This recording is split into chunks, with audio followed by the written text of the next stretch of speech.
मैं इस प्रेस वार्ता के माध्यम से दिल्ली के लोगों को और देश के लोगों को ये बताना चाहूँगी कि दिल्ली की चुनी हुई सरकार, आम आदमी पार्टी की सरकार, अरविंद केजरीवाल की सरकार के खिलाफ एक बहुत बड़ा राजनीतिक षड्यंत्र प्लान किया जा रहा है।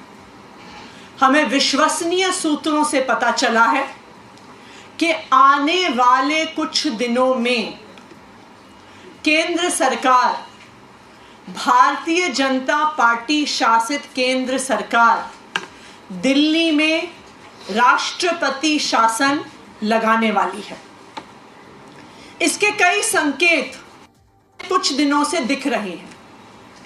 हम पिछले कई दिनों से देख रहे हैं कि दिल्ली में किसी भी अफसर की पोस्टिंग नहीं हो रही है। जो आईएएस अफसर दिल्ली में राष्ट्रपति शासन लगाने वाली है, इसके कई संकेत पिछले कुछ दिनों से दिख रहे हैं। हम पिछले कई दिनों से देख रहे हैं कि दिल्ली में किसी भी अफसर की पोस्टिंग नहीं हो रही है।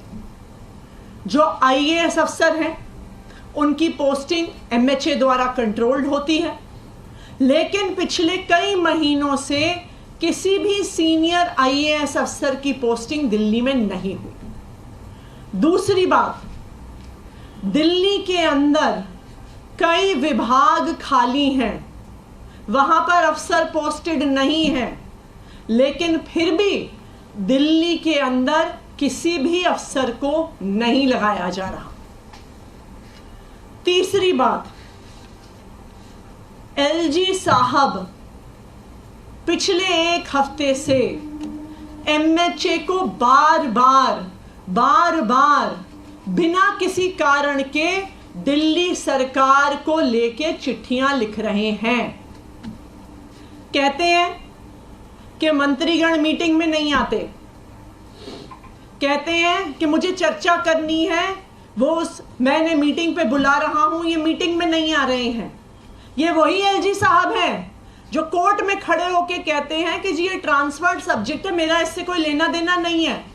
तो जब आप कोर्ट में कहते हैं कि आपका पानी के मुद्दे से, पोल्यूशन के मुद्दे से कोई लेना देना नहीं है, जब वो ट्रांसफर्ड सब्जेक्ट है, तो आप एमएचए में उसके बारे में चिट्ठी क्यों लिख रहे हैं?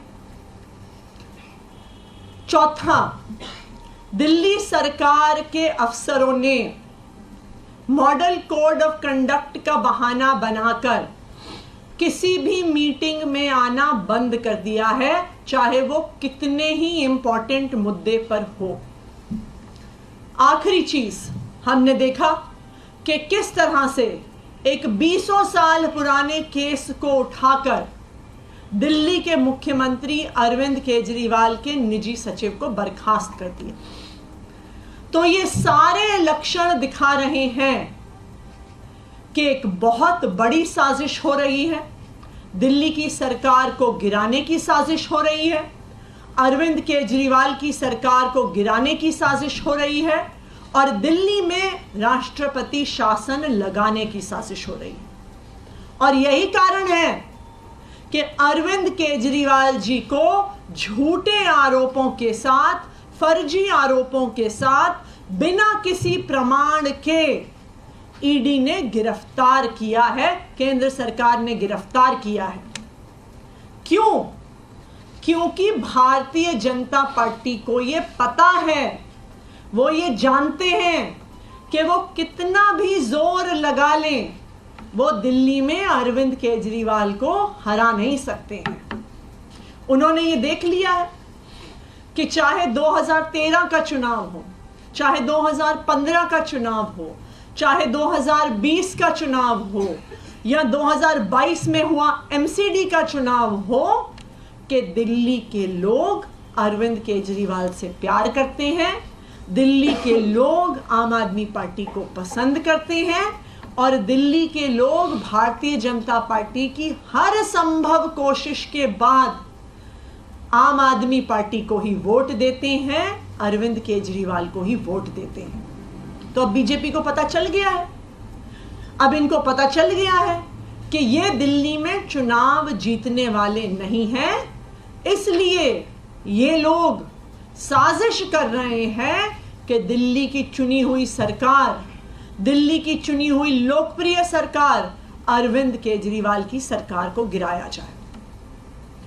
दूसरा कारण, अरविंद केजरीवाल की सरकार के खिलाफ जो ये षड्यंत्र हो रहा है वो है अरविंद केजरीवाल की सरकार के काम। चाहे वो फ्री बिजली देना हो, 24 घंटे बिजली देना हो, फ्री पानी देना हो, बच्चों को अच्छे सरकारी स्कूल देना हो, मोहल्ला क्लिनिक में फ्री इलाज देना हो, महिलाओं को फ्री बस यात्रा देना हो, बुजुर्गों को फ्री तीर्थ यात्रा देना हो।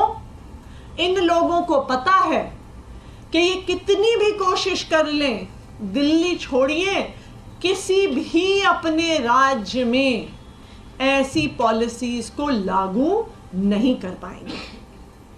सबसे बड़ा इनको खतरा हो रहा है अरविंद केजरीवाल जी के वादे से, जो इन्होंने दिल्ली की महिलाओं को, अरविंद केजरीवाल जी ने वादा किया है कि हर महीने 1000 रुपए दिल्ली की हर महिला को मिलने वाले हैं।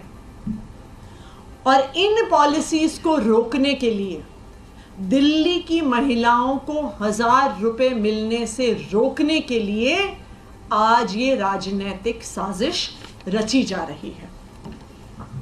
लेकिन मैं भारतीय जनता पार्टी को चेतावनी दे दूं कि दिल्ली में राष्ट्रपति शासन लगाना गैर कानूनी होगा, गैर संवैधानिक होगा और दिल्ली की जनता के जनादेश के खिलाफ होगा। दिल्ली की जनता ने अरविंद केजरीवाल जी को, आम आदमी पार्टी को एक स्पष्ट जनादेश दिया है। इस जनादेश के तहत कुछ ही दिन पहले 17 फरवरी को दिल्ली विधानसभा में फ्लोर टेस्ट करके, कॉन्फिडेंस मोशन लाके अरविंद केजरीवाल की सरकार ने अपनी मेजॉरिटी को साबित किया है। ये बिल्कुल साफ है कि भारत के संविधान के तहत किसी सरकार की मेजॉरिटी होते हुए, किसी सरकार के पास जब उनके हाउस का कॉन्फिडेंस होता है तो राष्ट्रपति शासन नहीं लगाया जा सकता।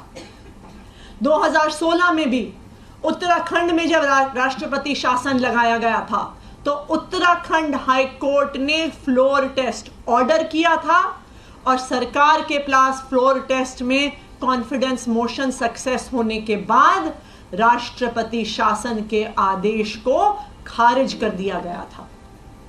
अरविंद केजरीवाल के पास दिल्ली विधानसभा में ओवरवेलमिंग मेजॉरिटी है। अरविंद केजरीवाल दिल्ली विधानसभा का ओवरवेलमिंग कॉन्फिडेंस एंजॉय करते हैं। तो मैं भारतीय जनता पार्टी को ये बता दूं कि अगर आप ये राजनीतिक साजिश करने की कोशिश करते हैं तो वो गैर कानूनी होगा, गैर संवैधानिक होगा और दिल्ली की जनता के स्पष्ट जनादेश के खिलाफ होगा। दूसरा, मैं दिल्ली के लोगों को भी बताना चाहती हूं कि आपको इन राजनीतिक साजिशों से डरने की जरूरत नहीं है। जब तक अरविंद केजरीवाल जी दिल्ली के बेटे के तौर पे खड़े हैं, चाहे वो जेल के अंदर हो, चाहे वो जेल के बाहर हो, वो दिल्ली वालों के हक की लड़ाई लड़ते रहेंगे। चाहे हमें इस लड़ाई को सड़क पर लड़ना पड़े, चाहे हमें इस लड़ाई को कोर्ट में लड़ना पड़े, चाहे हमें इस लड़ाई को संसद में लड़ना पड़े, लेकिन दिल्ली वालों को उनका हक मिलके रहेगा। दिल्ली की महिलाओं को जो अरविंद केजरीवाल जी ने 1000 रुपए महीने देने का वादा किया है, यह अरविंद केजरीवाल की गारंटी है। दिल्ली की महिलाओं को 1000 रुपए महीने जरूर मिलेंगे, चाहे भारतीय जनता पार्टी कितने भी षड्यंत्र कर ले, चाहे आम आदमी पार्टी की सरकार को गिराने की, राष्ट्रपति शासन लाने की कितनी भी कोशिश कर ले, लेकिन अरविंद केजरीवाल दिल्ली की महिलाओं को उनका हक दिल्ली की महिलाओं को उनका 1000 रुपया महीना दिलवा के रहेंगे। Thank you. लेकिन ये जो बातें आप कह रही हैं, ये पहले से ही आप लोग आरोप लगाते रहे कि सरकार के काम में बाधा उत्पन्न की जाती है ऐसे करके, तो इसमें ऐसा क्या है कि आपको आशंका है कि राष्ट्रपति शासन भी लगेगा? देखिए, ये सारी जब चीजें एक के बाद एक हो रही हैं कि कभी कोई एक चीज होती है तो इंसान सोचता है कि हो सकता है कि बाय चांस हो कि अफसर दिल्ली में पोस्ट नहीं हो रहे हैं। उसके बाद दूसरी चीज हमें दिखी कि बहुत सारे प्रमुख विभाग खाली होने के बाद अफसरों के सीनियर अफसर 3-3, 4-4 बड़े विभाग होल्ड कर रहे हैं, लेकिन फिर भी दिल्ली के अंदर पिछले कई महीनों से कोई ट्रांसफर पोस्टिंग नहीं हो रही। फिर पिछले हफ्ते एलजी साहब का बेबुनियाद आरोप लगाते हुए एमएचए को बार बार चिट्ठियां लिखना, मुख्यमंत्री के निजी सचिव को हटाए जाना, ये सब इस बात के लक्षण हैं कि दिल्ली की सरकार को गिराने की साजिश हो रही है। अरविंद केजरीवाल जी के गिरफ्तारी के नाम पर ये लोग ये दिखाना चाह रहे हैं कि दिल्ली में संवैधानिक संकट हो गया है।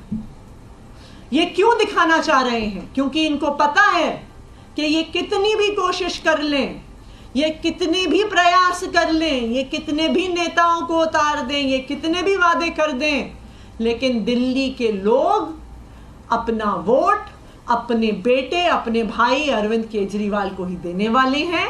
दिल्ली के लोग बटन झाड़ू पर ही दबाने वाले हैं। मैम, जो कॉन्स्टिट्यूशनल एक्सपर्ट्स हैं वो यही कह रहे हैं कि प्रेसिडेंट रूल दिल्ली में इम्पोज नहीं हो सकता है, लेकिन उसके साथ साथ ये भी बात जोड़ी जा रही है कि मुख्यमंत्री अपना काम जेल से कर सकते हैं, तो आप लोग कोर्ट क्यों नहीं जा रहे हैं तिहाड़ जेल को मिनी सेक्रेटेरिएट या टेम्पररी सेक्रेटेरिएट के तौर पर अनाउंस कराने के लिए? देखिए, कोर्ट का भी जो रास्ता होगा, जैसे जरूरत पड़ेगी हम उस रास्ते जरूर जाएंगे, लेकिन जैसा आपने कहा ये बिल्कुल साफ है कि दिल्ली में राष्ट्रपति शासन नहीं लगाया जा सकता। 17 फरवरी को फ्लोर टेस्ट हुआ है। अरविंद केजरीवाल मुख्यमंत्री के तौर पे एक ओवरवेलमिंग कॉन्फिडेंस अपने हाउस का एंजॉय करते हैं और ये सारा षड्यंत्र दिल्ली की चुनी हुई सरकार के काम रोकने के लिए है। अरविंद केजरीवाल जी ने जो दिल्ली की महिलाओं को 1000 रुपए महीने देने का वादा किया है, उस वादे को रोकने के लिए है। दिल्ली में फ्री बिजली रोकने के लिए है, महिलाओं के लिए फ्री बस यात्रा रोकने के लिए है, फ्री तीर्थ यात्रा रोकने के लिए है। ये पूरा राजनीतिक षड्यंत्र अरविंद केजरीवाल जी की गिरफ्तारी दिल्ली की चुनी हुई सरकार को गिराने की एक साजिश है। प्रधानमंत्री ने इस बार को इंटरव्यू दिया, इसमें कहा है कि तरफ से प्रेस कॉन्फ्रेंस कर इस बात का दावा किया गया है कि उनके सोर्सेज से उनको यह जानकारी मिली है कि दिल्ली में राष्ट्रपति शासन लगाने की तैयारी में है केंद्र सरकार। भारतीय जनता पार्टी पर बड़ा हमला बोला है मंत्री आतिशी ने। कहा कि एलजी होम मिनिस्ट्री को बिना कारण लेटर लिख रहे हैं और जो ऑफिसर्स हैं वो मॉडल कोड ऑफ कंडक्ट यानी कि आचार संहिता का बहाना बनाकर मीटिंग्स में नहीं आ रहे हैं, चाहे कितने ही इंपॉर्टेंट डिस्कशंस हो। ऐसे में ये भी उनकी तरफ से कहा गया है कि अगर सदन में आम आदमी पार्टी के पास मेजॉरिटी है तो राष्ट्रपति शासन नहीं लगाया जा सकता है, जो कि हाल फिलहाल में जब बजट सत्र हुआ था तो मुख्यमंत्री अरविंद केजरीवाल द्वारा कॉन्फिडेंस मोशन में ये प्रूव भी किया गया था कि उनके पास मेजॉरिटी है। साथ ही ये भी उनसे सवाल किया गया कि अगर आम आदमी पार्टी यही चाहती है कि मुख्यमंत्री जेल से सरकार चलाए तो कोर्ट का रुख क्यों नहीं किया जा रहा है। एक बार फिर से सुन लीजिए। से किसी भी सीनियर आईएएस अफसर की पोस्टिंग दिल्ली में नहीं हुई। दूसरी बात, दिल्ली के अंदर कई विभाग खाली हैं, वहां पर अफसर पोस्टेड नहीं है, लेकिन फिर भी दिल्ली के अंदर किसी भी अफसर को नहीं लगाया जा रहा। तीसरी बात, एलजी साहब पिछले एक हफ्ते से एमएचए को बार बार बिना किसी कारण के दिल्ली सरकार को लेके चिट्ठियां लिख रहे हैं। कहते हैं कि मंत्रीगण मीटिंग में नहीं आते। जब आप कोर्ट में कहते हैं कि आपका पानी के मुद्दे से, पोल्यूशन के मुद्दे से कोई लेना देना नहीं है, जब वो ट्रांसफर्ड सब्जेक्ट है, तो आप एमएचए में उसके बारे में चिट्ठी क्यों लिख रहे हैं? चौथा, दिल्ली सरकार के अफसरों ने मॉडल कोड ऑफ कंडक्ट का बहाना बनाकर किसी भी मीटिंग में आना बंद कर दिया है, चाहे वो कितने ही इंपॉर्टेंट मुद्दे पर हो। आखिरी चीज, हमने देखा कि किस तरह से एक 20 साल पुराने केस को उठाकर दिल्ली के मुख्यमंत्री अरविंद केजरीवाल के निजी सचिव को बर्खास्त कर दिया। तो ये सारे लक्षण दिखा रहे हैं कि एक बहुत बड़ी साजिश हो रही है, दिल्ली की सरकार को गिराने की साजिश हो रही है, अरविंद केजरीवाल की सरकार को गिराने की साजिश हो रही है और दिल्ली में राष्ट्रपति शासन लगाने की साजिश हो रही है।